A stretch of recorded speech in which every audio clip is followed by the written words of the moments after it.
Ndakwifuriza gukomeza kumererwa neza cyane, ndagushimira kuba ukurikira iyi channel. Uyu munsi tugiye kuganira ku kintu gikomeye cyane gifitiye akamaro cyangwa se abagabo benshi b'abanyarwanda batekerezaho, bibazaho, kibahangayikishije ndetse gihangayikishije n'abagore. Ariko mbere y'uko nkikubwira, reka mbanze nkwibutse ko ugomba gukanda subscribe. Kanda subscribe niba utarabikora nonaha uhita ukanda subscribe tubone gukomeza, kubera ko iyo ukanze subscribe biramfasha cyane, mbona community cyangwa se abantu tuganira ukuntu bagenda biyongera, ariko nawe biragufasha bikomeye kubera yuko bituma iyo video kuri iyi channel zasohotse ubimenyeshwa, hanyuma wamara kubimenyeshwa ugahita usoma ukareba, byaba ari ibintu bikwenteresa ukaza kureba bitagucitse, cyangwa se ngo ube wabireba hashize iminsi nyamara byarasohotse kera, cyangwa se ngo bibe byagucika burundu ntuzigere video uyireba kandi yarasohotse kandi wayishakaga. Rero ni byiza cyane gukanda subscribe, hita ubikora tubone gukomeza. Uraza gukanda like iyi video nusanga wayikunze, kandi gusharinga n'abandi bantu uzi ko ubumenyi usanzemo bushobora kubagirira akamaro, ni iby'agaciro gakomeye cyane. Nizere ko nabyo uzakubikora niwumva ari ngombwa. Nakubwira ko tugiye kuganira ku kintu gikomeye cyane gihangayikisha abagabo b'abanyarwanda, kigahangayikisha n'abagore.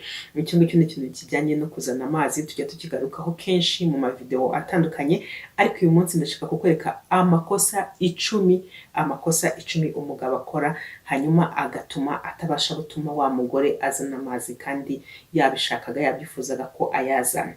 Ayo makosa rero 10 niyo ngiye kukubwira, ariko mbere y'uko tuyavuga, mbere y'uko tuyagarukaho ku buryo bwihuse, reka mbanze nkubwire yuko ugomba kuzirikana ko abagore 15% ari bo bonyine babashije kuzana amazi, donc hashyizwe ku ijanisha ryo ku isi yose muri rusange. Noneho abagore 3% bakaba barabashije kugeza ibyishimo byabo ku ndunduro no kuzana amazi batabitekerejeho cyangwa se batabyiteze, muri make badashyizeho ingufu na nkeya. Mu bagore rero batwara ifarashi, ngo abagera hafi kuri 20% muri bo ngo babashije kugeza ibyishimo byabo ku ndunduro, cyangwa se ibyishimo byabo byabashije kugera ahantu hakomeye, nk'aho bakabaye bari gukora imibonano nyamara barimo bitwarira ifarashi yabo. Mu gihe abagera hafi kuri 7% ibyo byishimo ubundi ibyishimo yakagejeje ku ndunduro, ariko ari mu gikorwa cyo gutera akabariro, ngo abakora yoga hafi 7% babigezeho. Twagiye rero tugiye kureba n'amakosa 10. Ikosa rya mbere rikomeye ni ukumuzanisha amazi ukoresheje imyanya myibarukiro yawe yonyine. Birashoboka, ni ibintu bishoboka, ariko birakomeye cyane. Rero iyo ari byo wibandaho, niba utarabasha wowe kumuzanisha ayo mazi, ukaba wibanda gukomeza gukoresha imyanya myibarukiro yawe gusa, ukaba wibanda gukoresha igitsina gabo, hari igihe rwose bizarangira utabashije kuyageraho. Ku bagore benshi rero byoroha iyo uvanzemo no gukoresha intoki kurusha gukoresha imyanya myibarukiro yawe gusa. Ikosa rya kabiri ni ukutamutegura bihagije. Kutamutegura bihagije ni ikosa rikomeye. Nigeze no kugaruka kuri iyi video yavugaga ngo ikosa risumba yandi abagabo bakora, kudategura abagore bihagije. Ariko noneho iyo ugamije kwaza kuzana aya mazi, kutamutegura bihagije ni ikosa rikomeye, kuko mu kumutegura nibwo y'amazi cyangwa se nibwo imyanya myibarukiro ye izamvubura, ziri buze kuvubura y'amazi, nibwo zitangira kugenda ziyakora. Noneho igikorwa cyagera igihe cyo kuyarekura, nyine kikagira igihe cyo kuyarekura yamaze gukorwa hagije. Hanyuma ikosa rya gatatu ni ukumubwira ko ukeneye ko amazi aza, donc ukabimubwaniriza, ukamubwira uti kora ku buryo aza, reka tuyazane, reka tuyashake. Cyangwa se ukaba wamuganiriza ukamubwira yuko ukunda umugore uzana amazi, nyamara ubizi neza ko we atarayazana na rimwe.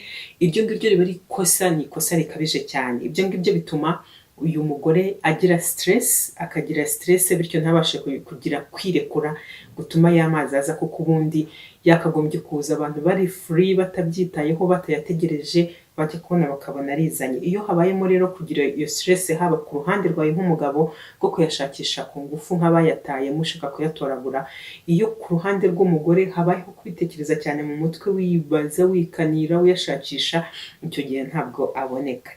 Hanyuma icya kane ni uko mu gihe umutegura, ushaka yuko aza kuzana amazi muri iki gikorwa, ubwo impamvu ndimo kongeraho ngo ushaka ko ayazana ni uko buri gihe atari byo ngombwa, ntabwo ari byo ngombwa, nta nubwo byo bisobanura ko abantu bishimye, uretse ko cyane cyane nko mu muco wacu biba akarusho kurushaho, ariko ntibibujije ko hari indi mico ahubwo niyo amazi aje abantu bagira isoni, cyangwa se umugore akaba yabura n'aho akwirwa kubera ikimwaro yumva yakoze ibintu bitabaho. Mu muco nyarwanda turayemera, turayishimira, ndetse kutayazana ahubwo nibyo biba ikibazo gikomeye cyane. Ariko kuba ataje ntabwo bivuga yuko igikorwa kitabayeho, kandi ntabwo bivuga ko igikorwa kitaryoheye abantu. Niyo mpamvu wumva nkomeza kuvuga ngo iyo ushaka ko aza kuyazana, kuko iba ari nk'inyongera, ni nk'indi nyongera. Mu gihe rero umutegura kandi ushaka yuko aza kuyazana, ikosa rikomeye cyane ni ukutamwereka yuko ibintu bye ubikunda cyane. Ubwo ndavuga imiterere ye, imyanya myibarukiro ye, uko abikora muri rusange, uburyo mubikora, uburyo bikunezeza. Ibyo ngibyo byose iyo utamwereka yuko bikunezeza, iyo mubikora gutyo gusa ukabikora nk'umuhango ukarangiza, cyangwa se ukumva ko ari ibintu bigomba gukora bigakorwa bikarangira, bituma atigiramo icyizere, gituma abasha kwirekura, gituma akora ibintu yisanzuye. Kandi kwa gukora ibintu yisanzuye, kwa gukora ibintu yifitemo icyizere, nibyo bituma ashobora kuza kugira gute, kuyarekura. Hanyuma gutinyuka kumubwira ngo agufashe, gutinya kumubwira ngo agufashe ni irindi kosa rikunda gukorwa cyane cyane ku bantu bashakanye, kubera yuko ari nk'umuparteneri w'umunsi umwe, iminsi ibiri, kumubwira ngo nagufashe byo bishobora kutakorohera. Ariko uwo mwashakanye ntabwo ukwiriye gutinya kumubwira ngo agufashe iyo bibaye ngombwa. Noneho ukagerekaho no kwibagirwa akamaro ka clitoris, cyangwa se mu kinyarwanda twita rugongo, ariko uraza kwihangana nkomeze kugenda nkoresha ijambo clitoris. Mu gihe rero mubikora, kora ku buryo ufata position utuma uriya mwanya mwibarukiro we wa clitoris uwukorakora bihagije ku buryo uza kuzana bwa bwumvumve bukenewe, cyangwa se anagufashe. Donc umusabe agufashe niba wowe utabasha kuza kuyigeraho, cyangwa se niba birimo bikujena bitewe na position murimo, cyangwa se bitewe n'uko wowe ugoromanze, donc bitewe n'uburyo uteye bituma kuhagera birimo bikugora, ushobora kumubwira noneho we akagufasha, ahubwo akaba ari we uza kuba astimira clitoris. Gusa abagore bamwe barabishobora, abandi ntibabishobore nanone, kubera ko hari igihe uko kumuha kandi kazi k'inyongera gashobora gutuma nanone arangara mu mutwe, kwa kwirekura, kwa kwisanzura, kwa kureka ibintu bikaza kuza gutyo gusa, bikaba byamugora. Ariko abibashije yagufasha. Nanone mu gihe muri biriya bihugu byateye imbere ngo basigaye bakunda gukoresha za vibrator, donc mu gihe wowe kuza gukorakora clitoris kandi urimo no kwinjira, kuko bisaba yuko uza kuhakoresha intoki. Za ntoki navuze ngo ntabwo ugomba kuzibagirwa, winjiye uri gukoresha imyanya myibarukiro mu kwinjira, ariko noneho hari hanze uraza kuhakoresha intoki. Niyo mpamvu hari igihe bamwe kubera kuba yananirwa ashobora gukoresha vibrator ikamufasha, ariko nyine urumva bibaye ibindi. Hanyuma ikosa rya gatandatu ni ukutamenya aho werekeza igitsina cyawe we nk'umugabo ngo kibashe gukorakora G-spot. G-spot ni agapoint kaba mu myanya myibarukiro y'umugore ahagana mu mwinjiriro nko muri santimetero 2-3, ni hafi rwose, ni hafi cyane. Ni nayo mpamvu bakubwira bati ibintu bijyanye no kuzana amazi ntabwo bisaba ko umuntu aba afite igitsina kirekire, ibyo ngibyo ntibizaguhangayikishe. Gusa kibaye wenda kibyibushye, hari igihe byo bishobora kugira akarusho, kuko bituma kuba kuri iriya G-spot byoroha kurusha kuri wa wundi gishobora kuba kinanutse. Kutamenya rero aho werekeza igitsina cyawe cyangwa se imyanya myibarukiro yawe kugira ngo bize kugustimira cyangwa se gutuma ya G-spot ikanguka, icyo gihe nabyo bari ikosa rishobora kuza gutuma y'amazi ataza kuboneka, kuko G-spot iri mu bifasha kugira ngo y'amazi akorwe na bwa bushake bwe buzamuke cyane, kandi noneho ize no kuyarekura nyine arekurwe. Ikaba riri muri santimetero nk'ebyiri hafi 3, niba navuga ngo nk'inyuma y'umwinjiriro wa clitoris, donc ni ku gice cyahagana hejuru nyine, ariko imbere nyine mu ndibyara. Nanone icya karindwi ni ukwibagirwa guhamisha hamwe kandi ugenzura uko atwarwa. mu gihe igikorwa kirimbanyije. Donc mu gihe igikorwa kirimbanyije urimo uganisha kuri ya point yo kuvuga ngo noneho y'amazi aboneke, hari aho ugera ukabona haramufashe, aho hantu ugeze ukabona haramufashe. Ikosa rikomeye cyane abagabo benshi bakora ni uguhita uhindura ugashaka kongeramo n'ibindi bintu, donc ukazana amafantezi menshi, ntukamenye yuko kubera ko hantu hamufasha ahubwo habonye ugomba guhita uhaguma kuri ya ritime imwe, ariko noneho uko nawe ubushake bwe bugenda bwiyongera, noneho ukaza nawe kugenda noneho wongeramo speed, ariko hahandi no muri bwa buryo wakoraga. Ikosa rero rihari ni ukuba amaze gufatwa nawe ubibona ko yamaze guhinduka, ko yafashwe yageze ahantu hazima, noneho ugatangira gushaka guhindura, kuko ibyo bindi ugiye guhindura ntabwo ubuzi niba biri bukomeze kumugendera neza nka bya bindi. Iryo rero naryo ni irindi kosa. Hanyuma nanone ikosa rya munani rikaba ari ukwibagirwa guha y'amazi ushaka ko aboneka inzira. Abagore benshi bumva amazi ahari, bakumva arahari, ariko kurekura bikanga, noneho ahubwo igikorwa cyarangira akihuta akahita ajya kuri toilette, ugasanga ahubwo ahise ayazana nyuma nkaho ari kunyara, nubwo bwose biba bitameze kimwe neza, kubera ko aho wumva aturuka uba wumva bitameze kimwe, uba wumva nta mbaraga ushyizemo kugira ngo aze nk'uko ubigenza mu kwihagarika, kandi nanone ntabwo aba afite impumuro mbi nk'uko inkari zakagombye kuba zimeze. Kwibagirwa rero kuyaha inzira ni gute? Donc hari igihe utayerekura nk'umugore kubera ko utabashije kwirekura, ariko hari n'igihe uba wumva akayarekuye ariko akabura hanyura kubera ko umugabo atabashije kuyaha inzira. Ntabwo ari ku bagore bose, hari abagore bashobora kubasha kuyazana, imyanya myibarukiro y'umugabo iri mu myanya myibarukiro y'umugore, ariko hari n'abandi bagore bategerezwa ko nyine aha babona inzira. Bisobanura ngo icyo ugomba kuzirikana ni uko kugira ngo aya mazi asohoke ku bagore benshi, uba ugomba kuba nyine wayigumishijemo, wakora kure ya myanya myibarukiro y'inyuma, byombi wabikoze neza, wageze aho ngaho ushyiramo n'ingufu nyinshi, kandi uguma ahantu hamwe, ageze ahantu koko hakomeye cyane. Ugomba kumenya timing y'igihe ni ryari uza kuyikuramo kugira ngo ya mazi aze kubona nayo ahita abona hanyura, kandi nanone muri uko kuyikuramo ukaba uzi ngo ushobora kuyisubizamo, cyangwa se uraza gusa naho noneho uyikomereza inyuma, isa naho ifata neza ya myanya myibarukiro noneho yahagana hanze, yahagana inyuma, bigatuma bimwongerera bwa buryohe, bwa bushake bwinshi butuma ya mazi aza gukomeza agasohoka yabonye inzira. Hanyuma nanone ibyo ngibyo ugenda ubyitegereza kuri buri mugore, ese ukuramo rimwe, ese ukuramo usubizamo, ese urekeramo, ibyo ngibyo byose ugenda ubyigaho cyane, ukirinda gukora amakosa ukurikije buri muntu uko ateye. Noneho ikosa rya 9 ni ukumumenyesha noneho ngo ngiye gukuramo.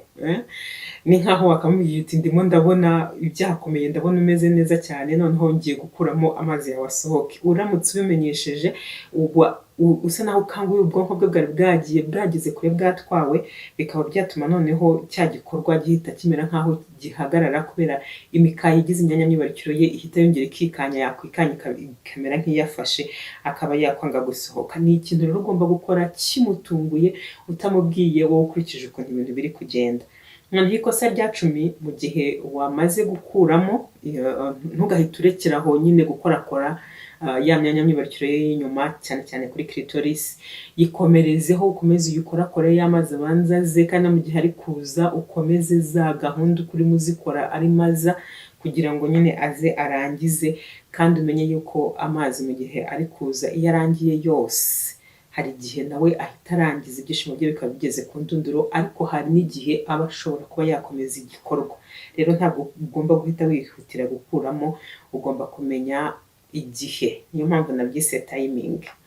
Hari position zibyoroshya zishobora gutuma iki gikorwa cyoroha, cyangwa se gutuma ayo mazi asohoka cyangwa se aboneka bikaba byakoroha. Harimo doggy style. Doggy style ni ya position yo kuba umugore yapfukamye, umugabo akamupfukama aturutse inyuma ye, noneho imyanya ikinjira mu yindi. Icyo gihe biba byoroheye umugabo ko aza kunyuza akaboko hirya agacisha imbere, noneho akabasha no gukorakora kuri clitoris. Ukaba ugomba kwibuka ko niba ugiye kwikorakora ugomba kuba ufite intoki zitose. Ese watoresheje uducambwe twawe, cyangwa se ufite liquide zabugenewe wasizeho kubera yuko ziramutse zidatose icyo gihe bwa bubobere we akoresha hari igihe bushobora kugeraho bugashira noneho bigakubeta aho kugira ngo bimubere ibintu biryoshye ahubwo akamera nk'utangira gukoboka no kubabara. Niyo mpamvu ugomba kumekinga sure ko hatose bihagije. Iyi rero iyi position ya doggy style ikibi cyayo mo gakiya nuko imyanya myibarukiro y'umugabo ibimeze nkaho ahantu yerekera hatari kuri ya G-spot neza ku buryo ishobora kuyistimira cyangwa se gutuma ikanguka, ariko ubu ni uburyo bushobora gufasha abagore batandukanye kuba babasha kugera ku mazi. Ubundi buryo bukoreshwa ni missionary. Missionary ni ubu busanzwe umugore abanza hasi kuryama, umugabo akaba ari hejuru. Noneho muri missionary biroroha cyane gukorakora kuri G-spot cyane iyo umugabo azi kwiyoroshya, akiyoroshya ntumuryameho ngo winjiremo ibintu byose ubijyaneyo, kuko twabonye ko G-spot iba ahagana hafi muri santimetero 2-3, ahubwo ugasa n'uwiyoroshya ukamera nk'uyinjiza ariko uyikuba hagana haruguru cyangwa se mu rukuta rw'indi byara ariko ahagana hejuru, donc inyuma ya clitoris nibwo buri kwigeraho neza. Ikibazo cya missionary ni uko ku bagore batabasha kuyazana harimo gukorerwa ibyo ngibyo byo kwinjira gusa, bibagora nyine umugabo biramugora no kuza kubasha kuba yastimira ya clitoris cyangwa se yayikorakora, bityo ahangaha niho umugore aba ashobora kugufasha aramutse abishoboye. Gusa ikibazo kindi kigaruka nuko kugira ngo aze kugufasha kandi abashe no kwirekura mu mutwe, noneho nyine igikorwa mwifuzaga kibashe kuza kugerwaho. Hanyuma nanone kandi ikiza cy'ubu buryo bwa missionary ni uko kubera ko uri hejuru ye uba ubasha noneho kumwitegereza, kwa kundi navugaga ngo timing, kumenya igihe ukuriramo, kumenya igihe uhindura ibintu, kumenya igihe ugumira ahantu hamutwaye cyane. Ibyo ngibyo ubibona vuba kuko uba umureba mu maso ubona uko ahinduka, ibyo ngibyo bigahita bikorohera cyane kurushaho. Noneho ubundi buryo bushobora koroshya iki gikorwa cyo gushakisha y'amazi ni uburyo bwa side cuddle. Side cuddle ni kwa kundi muryamisha urubavu noneho umugabo agaturuka inyuma. Icyo gihe of course ntabwo ari ngombwa cyane kwegeranya amaguru, umugore ashobora no kuba yayatandukanya cyane, mwabikora uko mubyumva uko mubishaka uko bibanogeye, ariko iyi position yorohereza umugabo kutaba muri ya position yarari hejuru asa naho ananiwe cyangwa se arimo arwana no kumenya ngo ese yakoze za pompage zihagije zituma abasha kuguma hejuru yawe kandi atakuryamiye cyane. Mu gihe kuri side cuddle bwo nyine abafashe hasi, abafite ahantu hamufashe hamutangiriye hatuma abikora yisanzuye cyangwa se amara umwanya ushoboka, kandi noneho akabasha no kuba yakukorakorera no kuri ya clitoris mu buryo bumworoheye. Gusa icyo ugomba kuzirikana ni uko abagore bose ntabwo babiza na kimwe. Izi ni mistakes mvuze cyangwa se amakosa 10, ariko ntabwo bivuga yuko ahura kuri buri mugore. Donc no kuvuga ngo kubera yuko n'ubundi umugore wese atandukanye n'undi, niyo mpamvu uba ugomba kumwiga neza witonze, ariko aya makosa yagufasha kugira ibyo ugenda uhindura niba atarazana ayo mazi na rimwe, kugira ngo ubashe kugerageza urebe niba koko yabasha kuyazana. Icyo nakwizeza ni uko izi mistakes iyo utazikoze abagore benshi nababasha kuba bagira kuri iki gikorwa cyo kubona amazi iyo wabashije kubigenza neza, mu gihe hari abandi batayabona ariko bitewe n'aya makosa aba yakozwe na wa mugabo uri gukora igikorwa. Ndagushimiye cyane rero, nizere ko hari icyo bigufashije kukuyemo amakosa utazongera gukora, hanyuma ukagerageza ukareba noneho icyo bigeraho. Nizere ko wakanze subscribe, niba utarayikanda nyabuna noneho yikande pe, yikande ntuntenguhe, hanyuma numara kwikanda ukande na notification bell kugira ngo uzajye umenyeshwa ko video nshyashya zasohotse, usome urebe icyo ivuga, ujye kuyireba ari kubona iri interesting, udapfa kujya kureba ibyo ubonye byose. Kandi nanone ukande like, sharing n'abandi bantu uzi yuko bakeneye kumenya aya makosa. Ndagushimiye cyane, ukomeze kugubwa neza.